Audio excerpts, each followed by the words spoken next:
بسم الله الرحمن الرحيم. الحمد لله رب العالمين،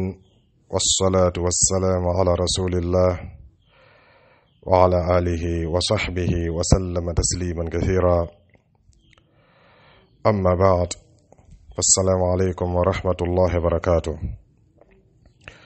أنقلن بغباء العلامة الربيع المدخلي حفظه الله abella likando nyasina badima salamauma mu kenbe ka dinata kaben salafu taqabuluma rahimahumullah. Ako as-salafiyuna qisman,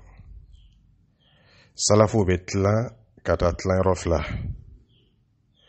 ni momoka ibuluke salafu taqabulula aniki buluke wala dawa kenyala aniki buluke wala dina kenyala ko be tlangara tlan rofla. Salafiyun qawi, salafi dobe alifanga kabu ala loni sabatinilo ala dina sabatinilo fanga be ala yastati'a an yuballigha da'wat Allah fi ahli al-bid'ah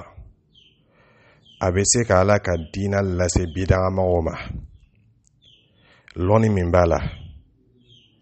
ani décision min b'a bolo a bɛ se ka ala ka diina lase bidagamaw ma. Wa fil ahzabi, ani jamakuru mu ma sunata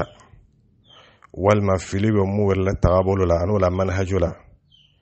Salafi min bɛ ni fanga bɛ ala a bɛ se ka ala ka diina lase olu ma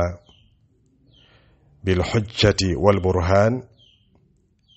ni dalilu langenamayanu ye ani dalilu sabatinu ye. Wa yu'athiru fihim, abe se ka nobla ola abe kuma bid'amago fe abe nobla bid'amago la o be bo bid'a kan walma o ba lo ko be bid'a kan o ba lon ka fo ko be fili kan abe se ka nobla bid'amago la wala yu'athiruna fihi bid'amago te nobla alela ale be se ka ka suna lase oma nga olu te wala bid'a nobla alela ale be se ka febla olu la bid'a la o be bo ka bid'a kan nyamima nga o bid'amago olu te se ka toroya lase alela suna mala suna sabatini no. Sheikh rahimahullah ko fa hadha nin mo suya nin dawa kala suya nin karangala suya wajibuhu min be wajibi akan an yakhtalitu bi haula ay nyagami nunula wa yad'uhum ani abu wali ayyimadu nunula ko wali kata sunama ayyibara nunula ko wali kata sunama la li ajli akili madu la dominin kamade wala ajli shurb akini madola min kama wala mudahana akini madola musalaha boloma ka faroka ka dina nyagami ube ka faroka ka yala ka be la akini madola sikoso wala shay min umuri din akini mado olafana kabeta dina barakeni oye wala iqrar ala batil afana kini madu ola kataka o sementiya ola bid'a oka akini madu ola dunia nafa fui koson afana kini madu ola kataka o sabati ola bid'a nika nga ki madu ola le kata dina nyafo oyina afana bese ka nobla ola me olu te alebo ataka. Sheikh rahimahullah koni mo min kala te kabe dia we otila moka ayimadu nunu la kata dina nyafo yina inma yuhassiluhum fil masajid yad'uhum ibese ko benyo ya misri kono ka dina nyafo yina ibese kata bida mo la misri la kata sunna nyafo anyina yuhassiluhum fil aswaq yad'uhum ibese ko yero ko me lola ka dina nyafo yina ka sunna nyafo yina yarkabu ma'ahu fi sayyara yad'uhu abe do mobile kelen kono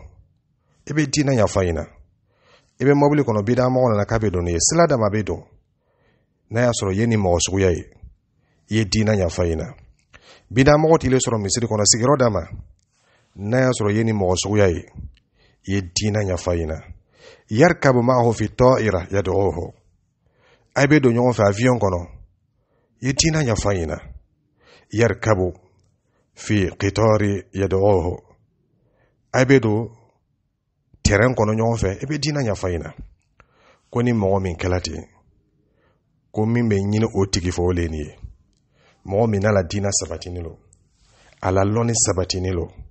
abe nobla bidamo la bidamo o tin nobla la abe nyine o tigi la mo fe aya kuma kan la se bidamo ma ay abe nyine o tigi la mo fe ay dina la se bidamo ma madama alele be nobla la ola ayimma do ola akini mado la domni kama de akini mado la dunia fui kama akini mado la toyin kama afana akini mado la kata dina barado keni oye akini mado ola kato sabati ola patara yaka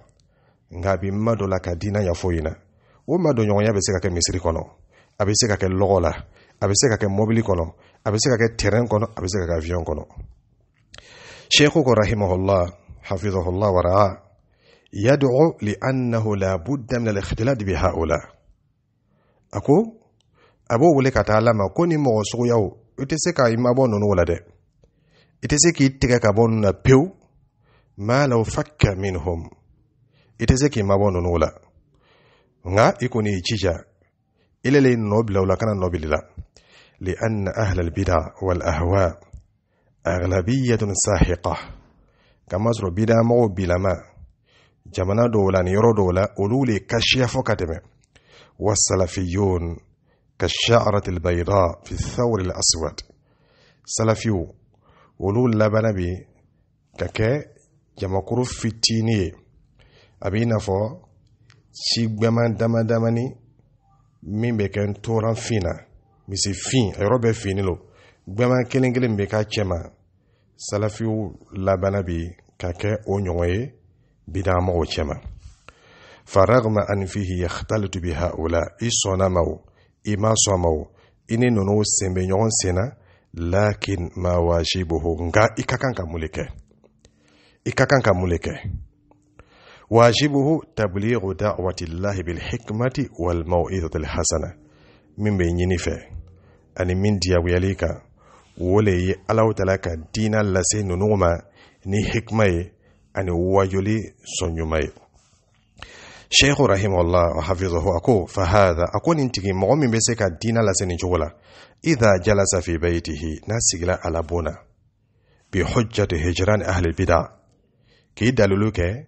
ko mogomanga ki madu bid'ah mola imanga ka kuma bid'ah mofe kata sore bese ka dina la se uma ebese ko la fam ya dina la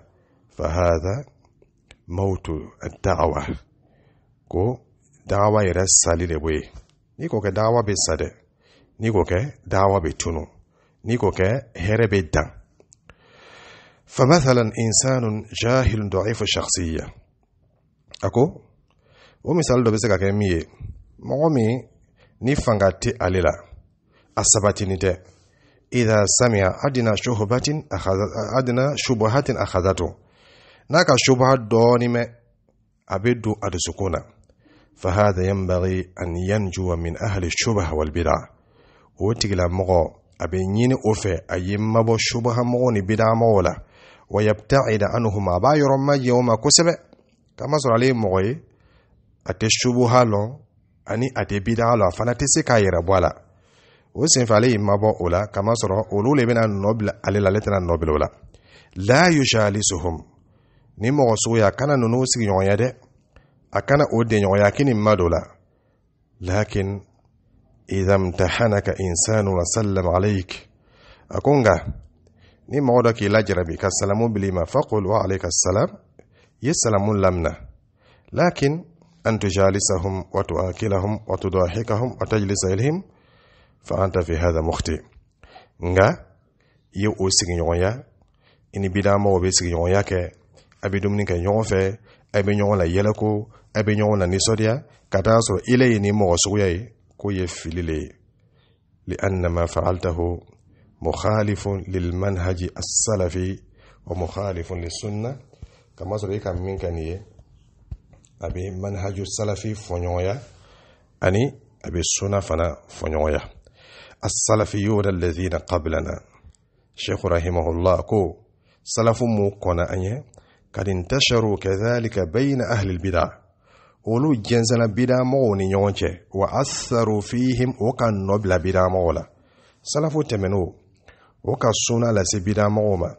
بدا مو سلا كوكا بدا توي كدو سونا لا كسويا كسلف تمنوي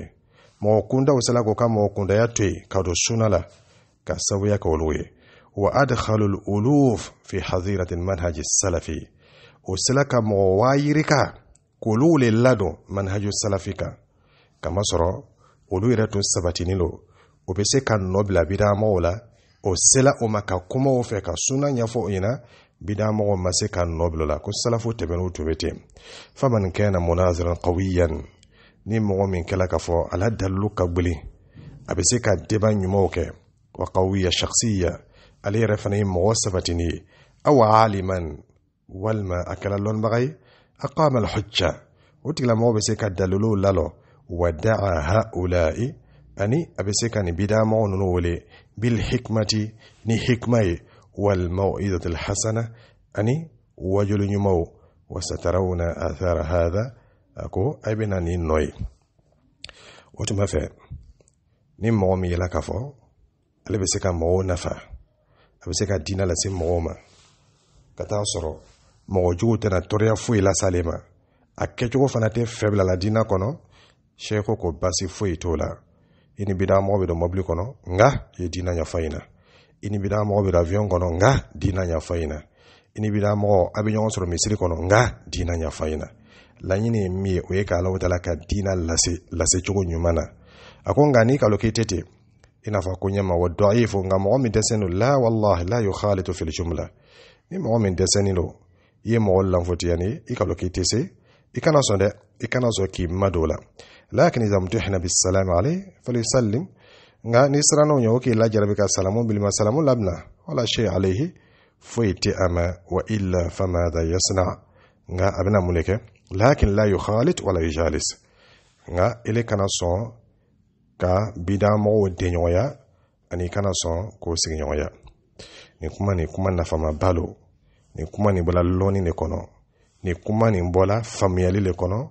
ni kuma ni bola dusukun de la dusukun min be fe mo ye sira nyuma lo ani mo ye nyuma sira lo ani mo ye tabulo nyuma lo ni kuma ni bola mo le yoro mo min be fe ala ka hina jinsan yoro be ye nafa soro ala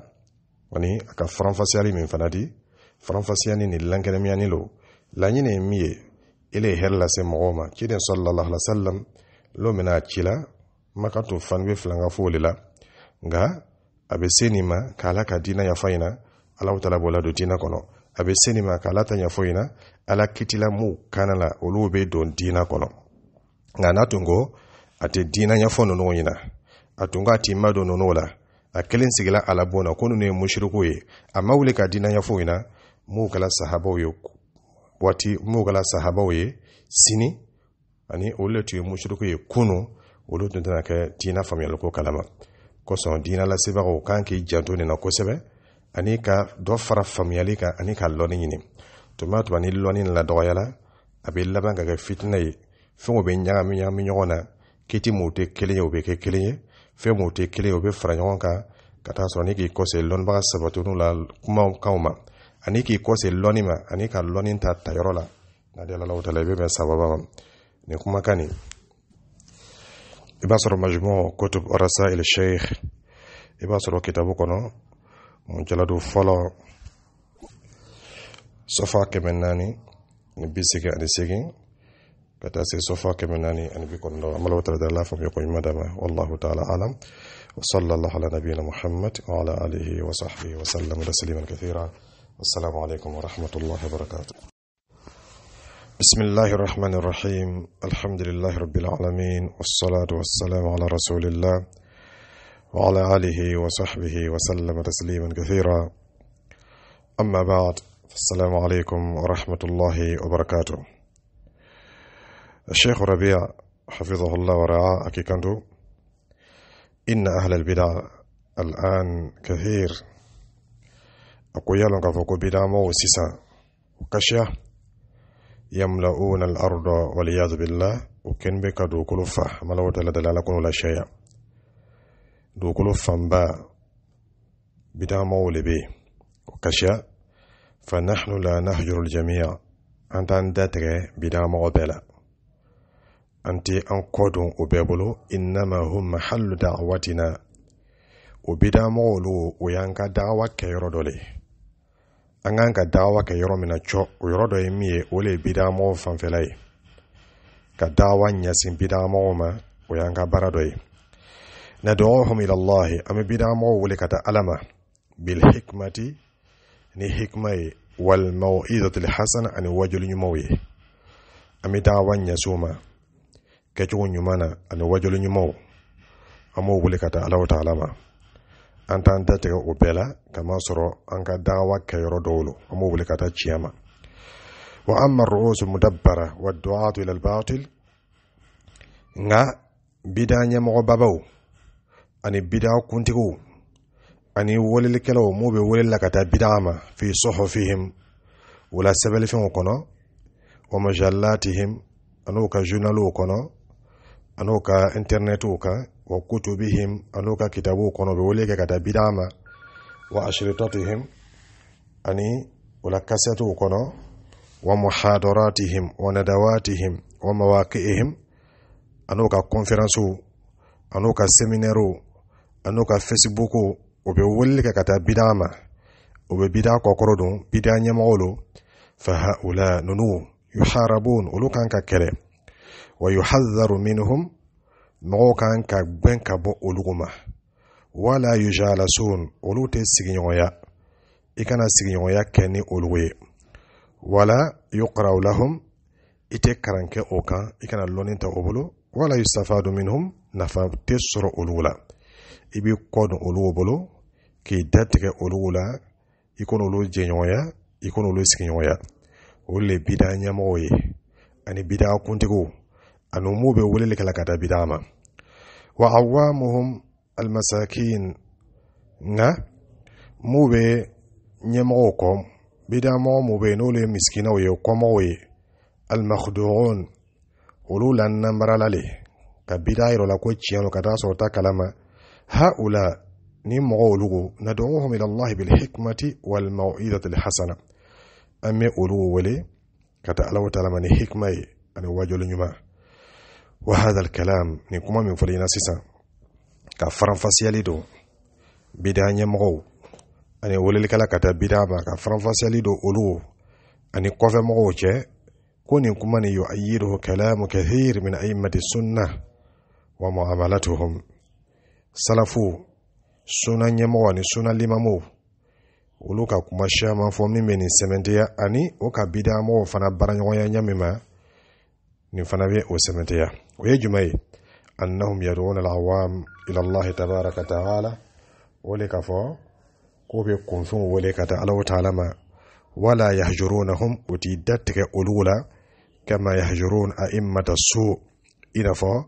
وبيدتك كجو نيمو ولا نيما وأئمة الشر أني كجو لممو وأئمة الضلال أني فيلين يمغو كالسلف رحمهم الله أني لول ما تمنو وكما كانوا كوالي كميرا وشياما أوليني وليك فو مو ببدا كونو تو كو كلاما ولو برانيويا كينيا أني مويري أنيموي وبيولي لك تغما كلينت سلفو بلو افهموا هذا أين فهم كسبدا حتى لا يفهم بعضكم أي كان نفهم ينيمما أن كل من وقع في بدعة بت حجره لا كلام معه أي كان نفهم يكفكم مغامر ni otigla moka bid'a doke ibotigi yeko toyi ite kuma fe la kalama ma ite kuma fe kama zaka bid'a doke wala da'wa ita wele ite da'wa nya sama wala shay imma ko ida tala kama zaka bid'a doke kai kana famiyatinde la tetende ad-da'watu qa'imatun ka weleli kɛ ka taa Ala ka diinɛ ma o ka kan ka kɛ hatta lil kuffar ali kafiru dawa kan ka ɲɛsin kafiru ma walil yahud dawa kan ka ɲɛsin yahudiyaw ma wan nasara dawa kan ka ɲɛsin keretiyɛnw ma wa dawa fana qa'imatun akakan ka kɛ li ahli al bid'a aidan bid'a mɔgɔw fana ye dawa kan ka ɲɛsin bid'a mɔgɔw ma bid'a mɔgɔw kan ka wele mu bɛ bid'a kɔnɔ ka ba olu kan ka wele ka taa tiɲɛ ma lakin la yatamayya al insan ngai kana kɛ mɔgɔ ye mɔgɔ min bɛ yele bid'a kɔnɔ n'a taara n'a ka tiɲɛ ye ala tiɲɛ bɛ yele kojugukɛlaw ta kɔnɔ n'a taara n'a ka sunna bɛ yele bid'a mɔgɔw ta kɔnɔ ka kana kɛ ten fayadhhab yudakhiluhum k'i kana kɛ mɔgɔ ye mɔgɔ bɛ taa bid'a mɔgɔw fɛ i bɛ don o kan wa ya'nasu ilayhim i bɛ ɲina suma bɔ i yɛrɛ la ni bid'a mɔgɔw ye hatta yadi'a fo bɛ taa laban ka kɛ mɔgɔ tununi ye o cɛmɛ k'i kana kɛ ten dɛ i n'a fɔ o fana bɛ mɔgɔ dɔw sɔrɔ la ɲami ma ale b'a sen don bid'a mɔgɔw la kɔfɛ a tɛ bid'a nin yɛrɛ ye kojugu ye tugun ani bid'a mɔgɔw bɛ laban ka kɛ kelen ye takhlusu lillahi azza wa jal i y'i miiriya kɛrɛkɛrɛ Alahu taala kelen kosɔn k'i la baara kɛ Ala kosɔn wa tuhawil inqadha hadha alladhi waqa'a fi ad-dalal i ye jija ni mɔgɔ min benna fili kɔnɔ i ye fɛrɛ kɛ k'a tigila mɔgɔ sama ka bɔ fili la o de kan ka k'i ka laɲini ye ni mɔgɔ min bɛ bid'a kɔnɔ i b'a sama ɲɛma ka bɔ bid'a kɔnɔ ni mɔgɔ min bɛ fili la i b'a sama ɲɛma ka bɔ fili la bi kitabillah o fana bɛ kɛ ka bɛn kuranɛ le ma Ala ka kitabuba nin o bɛ sunnati rasulihi sallallahu alaihi wa sallam ani ka bɛn ciden ka sunna ma ne ma ni kisiba ma bil ardil jayyid i b'o kɛle ni yira cogo ɲuman ye ka tiɲɛ yira la yira cogo ɲuman na al maqrun bil hujjati wal burhan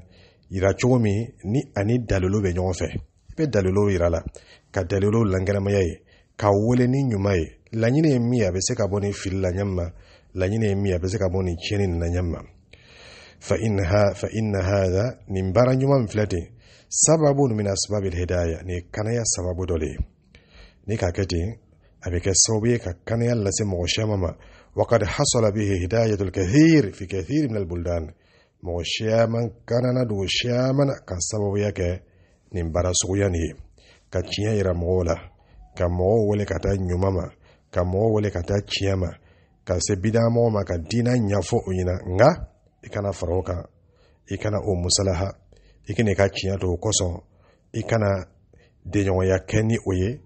i bɛ nisɔndiya n'o ye i bɛ fari fɔli n'o ye i bɛ ɲina suma bɔ i yɛrɛ la n'o ye kana kɛ ten جاء الإمام محمد بن عبد الوهاب أقول الإمام محمد بن عبد الوهاب رحمه الله وننا واتمنا والدنيا مظلمة ويصر دنيا فنم الدبلة فجاهد بالدعوة إلى الله تبارك وتعالى أكا جهادك ني دعوة ني وللي كتعالى وتعالى وهدى الله على يديه الكثير على كمغشاما كان ني على براني الإمام محمد بن عبد الوهاب رحمه الله بيننا واتمنا kaburu batolo tungasha flankafo tungasha mushriko tungasha ngaka dina deme ka jihadu kan da'awai ka wulil ka katala wa ta'ala malaka mughashya man kana akoso kanu quburiyin wa khurafiyin wa dallin wahtadaw ala yadayhi abena na wati na kaburu batolo lutume khurafo lutume mughafilin lutume nga akala sawi ka mughashya man kana ka sawi ka da'awa ke chugo nyumaye ani dina langene me chugo nyumaye وشيخ الإسلام ابن تيمية رحمه الله كذلك ابن تيمية فنبي ونيكلنما وأئمة الدعوة في الهند من السلفيين سلفوا دعوة كلامه فنبي هندو جمناكا جاءوا والدنيا مظلمة ولونا ناكا تاسر هندو فنبي جوباتون خرافان في الشامنا nga ujijala ka tama salafu la silaka ونشروا هذه الدعوة وسلaka ni da'wa salafiyani كجنسة إندو جمانكا فاستجاب له الملايين مغم مليون يريكا الله تعالى قولوا كان كسوبيك ولا دعوة كيي الله تعالى قولوا إلى سبيل ربك بالحكمة والموعظة الحسنة الله تعالى قولوا وللك كتا إتقل السرامة ني حكمة أني وجل نما وجادلهم بالتي هي أحسن يسوس لك كتولا من كي إن ربك هو أعلم بمن ضل عن سبيله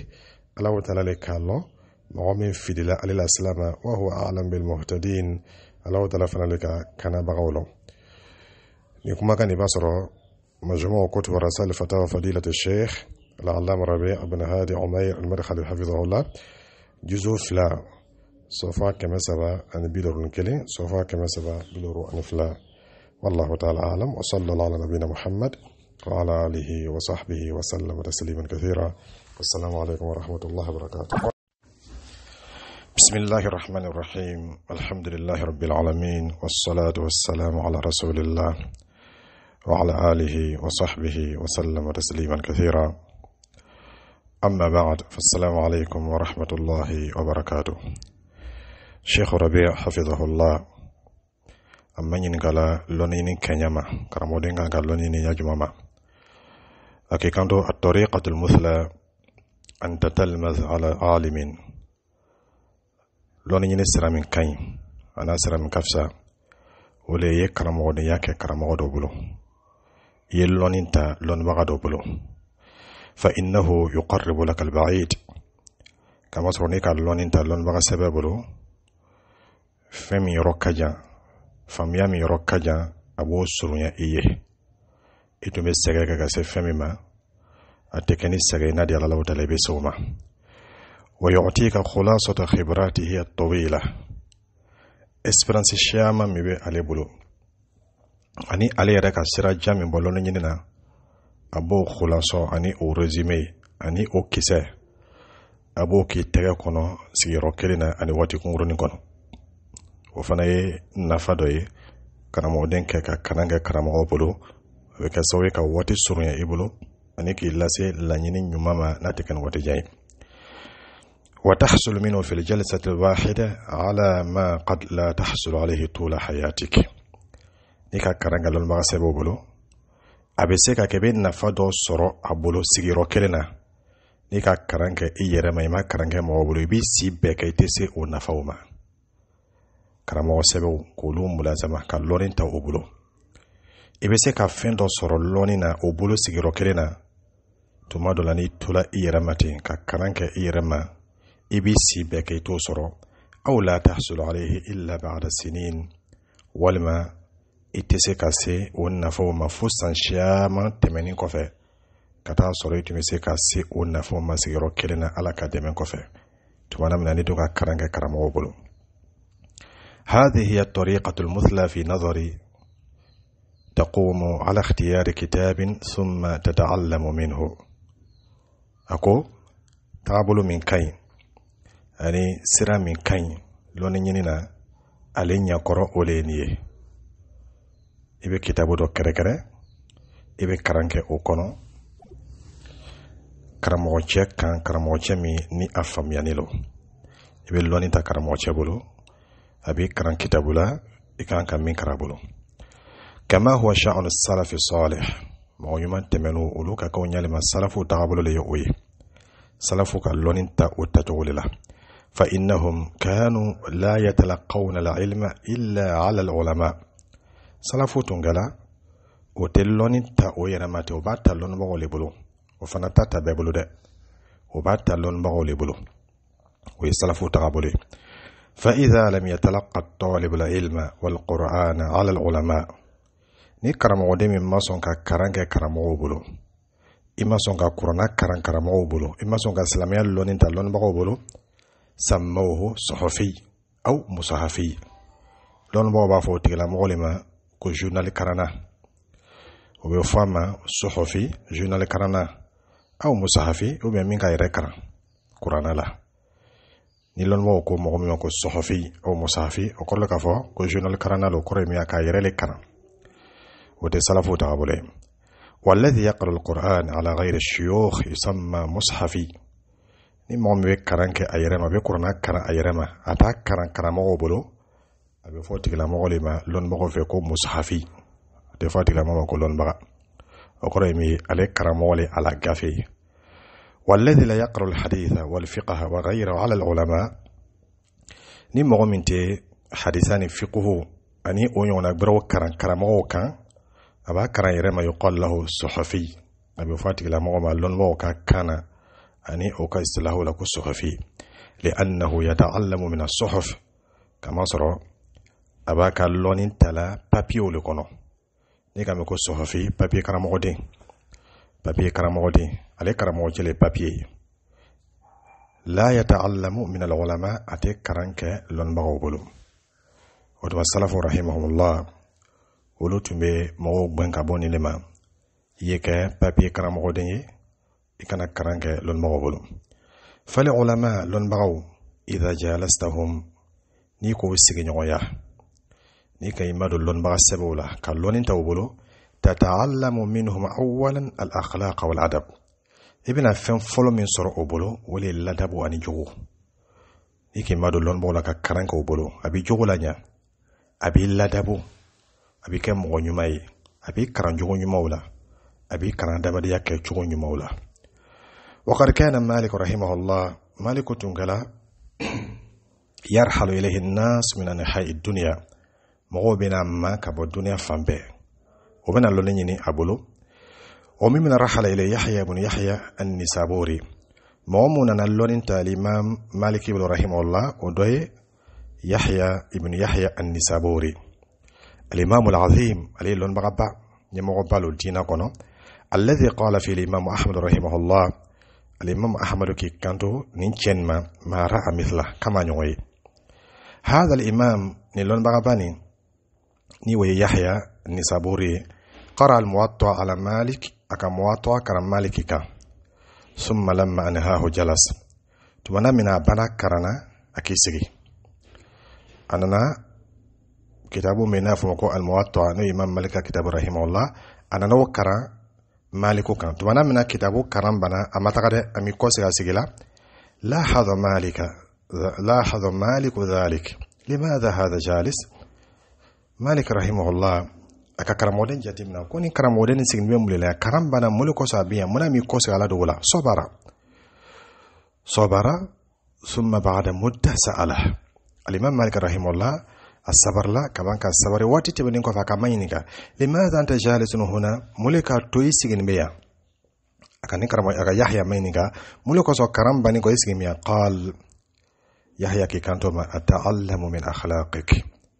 مفي كي جولي كرم مفي كان نفسر جولا نما يراك فوني كلام مو كرناي ikanga karamodo kara jogo nyumana ifana yalon kafo karamode mo bi nofe obena i jogo leta obina i jogo le karan ye jija ye ka jogo nyuman tikila moye abo watikele na fana ifana ye loninta karamo bolo jogo be karamo mula ifana ita loninta karamo bolo obe ka sawe ki jogo lanya Sheikh Rabi rahimahu hafizahullah wa rahimahullah ako mo be kalange karamo bolo obin na famu soro karamo la ko dole beni abi jogo lanya ki jogo nya ibolo afana be loni kisadima abi lasin na fama na tekane sagay wa ma ala asaf nga meme mo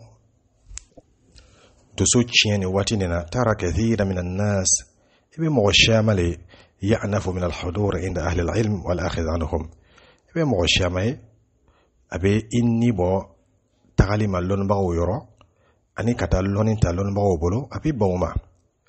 wa ya'nafu min al-julus bayna yaday al-ulama abi ban kata sigi lon bawo sengoro kata lonin ta bolo abayr lafsi yawma abayr bunya uma obe gbaliyama hada wallahu a'lam sababuhu al-ghurur Sheikh Rabi rahimahullah wa hafiza ako aleba yela lon ala le lon bagay ala le ba kalama me ale kon bayla ni sababu mi wole ki yira la maransa ki yira bla yorola imase yoromina kuni kan mo me attention ki madu lon mo la kal loninta abe akaramo be ke papier ko atigla mo le ka yira la maransa aka yira nyamma katasratiti warada'atul khuluq an jojoya ko fembe mo blala ko le jojoya لهذا تجد هؤلاء عندهم من الغرور ومن الجهل والغطرسة والاعتزال ومن رداءة الأخلاق كل قصة مغسويا نو مو كراموي بابي نوتي مادو لون بغسبو لك اللون دا كيباي يرما كابا بكولا أني يرما رنسابو سرو أني كونفياني كولومباليا وبكو دوننا والغطرسة أني ربونيا كو بكا أوتيلا مو جوي والاعتزال أني كا إمابو مغولا ومن رداءة الأخلاق أن جوجو كيبين بيسرو مغيرو مغمو نو كرامو كلا بابي o masoke mado lon baga sebo la kalon dawbolo ma la tajidu inda ghayrihim ibe jogo suya min soro non wala to soro o nyon ngaro bolo mo be lonin tala lon baga sebo bolo fa idan tawal insanu ala nafsihi na da maden ki kuru ayrama wala yuallimu muallim karamote akaran ki kuru ayramati ayre ka ayre karamota karan yuallimu nafsahu abe ayre kara ayre karamoy hada dalilun ala marad ko ye bana dole to masri ko ye to masri dole ka fakati la mo mangene ko bana le batik la mola bana jogo dole be to sukuna yero bunya bana ani jogo ya bana ani yero lombaliya bana ko le be atik la mola fa tariqatul musla an ta'khudha al ilma min afwahi al ulama sira min kayin ani lon mo kan karamina ani salafu taala minga wole yelloni mina lon bagaw nenka lon bawo dakono وهم يوجهونك إلى الكتاب الذي يلائم ذكاءك لون بغو ولي بنا سنادو يكرو ككتاب يرى إلى كتاب مني إلي بسيكا تغماني وي من بين إلي لا فميالي ما أني من بين إحاكلي ما أني إلى النيفو دانا يرومنا وما عندك من القدرات إفانغا بسلوني من كرو لون بغو بي وسلادو يكرو كو كتاب يرلا كو سلا يرلا العالم يعرف وقد جرب قبلك كما سلون بغالي لباك لباك سرالون كتبيكا akona ni sira ni kaka kon elenye sira min bi lase akolon hadi tariqatul musla ako ni sira bela nyuma lon nyina wa uhilukum ila alkutub allati dhakartuha lakum fi hadhihi alkalima wa sanfa ni kuma ni sanfa ka kitabu do to fo ka kon ni kuma ni damnanye ko abi lasu ulai ko se uma amana ta'ala la fam yakon madama wallahu ta'ala alam ni be sheikhul kitabu kono adurru an-natid safaha بسبب نور فلا والسلام عليكم ورحمة الله وبركاته.